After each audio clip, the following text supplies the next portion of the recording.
oromoodha baqattoota hunda keessaniyu warra biyyaati hundaa alhamdulillah baga rabbiin bilisummaa tanaan nu gaheen jaa alhamdulillah.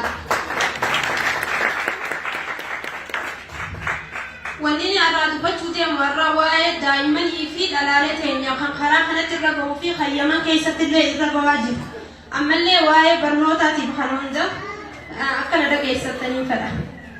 haala jijjiirama ammaa keessatti dhimmi baqattoota Oromoo fi akkasumas uummata saba biroo kan Yaman keessa jiraataniif mootummaan keenya yaadaa fi tajaajiloota qopheessanii akka nu cinaa dhaabbatan isin gaafata. dhimma ilmaan baqattoota biyya namaa keessatti guddachaa jiranii fi dhaloonni kun barataa jijjiiramaa barbaadu.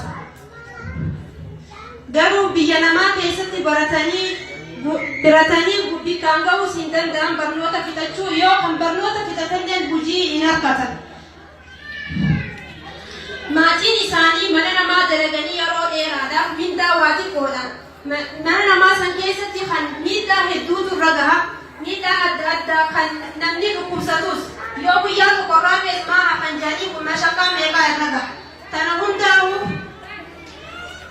yoo uummanni kun maatiin isaanii mana namaa hojjetanii hedduun ittiin dadhabbiin barsiifatan yoo isaan osoo hin xumuranin barnoota dhaaban hamileen isaanii ni cabdi ijoollee isaanii. dhiibbaa dubartoota biyya namaa keessatti qunnamaa hedduu tokko lama jennee kan fixuu dandeenyu miti. ammoo waan irra guddaa irra gahuun mataa isiniif irraa dhabu. gudeedamaa fi qaama hir'ina namaa irra jira. ammallee dubartoonni keenya karaa kanatti hedduu gurguramaa jiran. kan oguu hararraa biyyarraa isin biyya kanaa isin geessina jedhanii fuudhanii achirraa oguu as fidanii biyya takkallee oguu keessan fuudhatanii gurguratan. akka namni kun akka ilmaa namaatti hin ilaalan. namni kun intalti gurguratan kun intala obboleettii isaanii haadha isaanii ta'e isaan dhalte akka taatullee ni ta'a. jaartii isaanii ta'e jalaa qabanillee ni ta'u namni nama gurguratu kun. amma baa keessaa hundumaa keessa kutanii biyya adda addaatti mush Oromoo qofa gurgurachuu miti. Oromoon nama asumattuu uummanummaan baqattoota keenya hundaa as gahuudhaan hedduu dhibanii jiran. uummanni kararraa nama bu'uuranii namaan deeman kan Liibiyaa gurguratanii kan Suudii gurguratanii kan Yamanoota gurguratanii itti taphatanii hogguu isaan tapha irraa kuufan booda fuudhanii darban. tan gartee halaas du'arra jirtu faala namni ragaa asitti magaalaa sanaa tana faadhu kan hundaan nama kun nama dabalataan hojii mana namaa sa'aatii dheeraadhaaf hojjetanii mana miindaa xiqqaadhaan dadhabbii guddaa fi miidhaa guddaan irra gahan. kanaafuu osoo biyya namaa keessatti carraa biyya namaa dhaquudhaan itti argatan biyya teenya keessatti dalagaa isaan dalagachuu danda'an godhanii fi mootummaan teenyaas kan dhalaanis dandeessuu tan ammallee ijoollee teenyallee hedduutu barnoota dhiisee biyyarraas deemee as dhufu.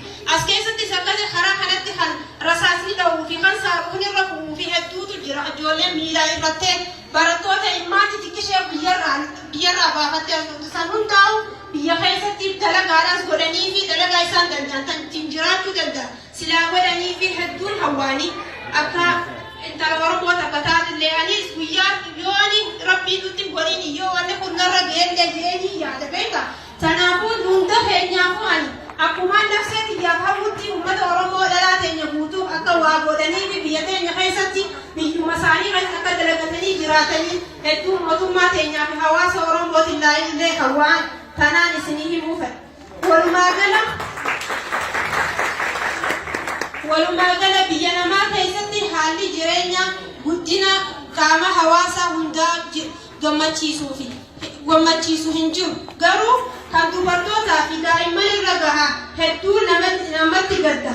hamtuudha waan hamaa guddaa isaan hin dandeenye irra gaha. ilaalchaa fi gochaanis hawaasni keenyaa fi mootummaan biyya keenyaatis dhiibbaa dubartootaa fi daa'imman irra gahaa jira kan akka hir'isuuf yookaan hambisuun harka wal qabatanii akka hojjetanii dhaamsa kiyya kaniin isin biraan gahu. gadaan kun gadaa bilisummaa, gadaa walqixxummaa, gadaa dimokiraasii, gadaa na dhageeffachuu keessaniif.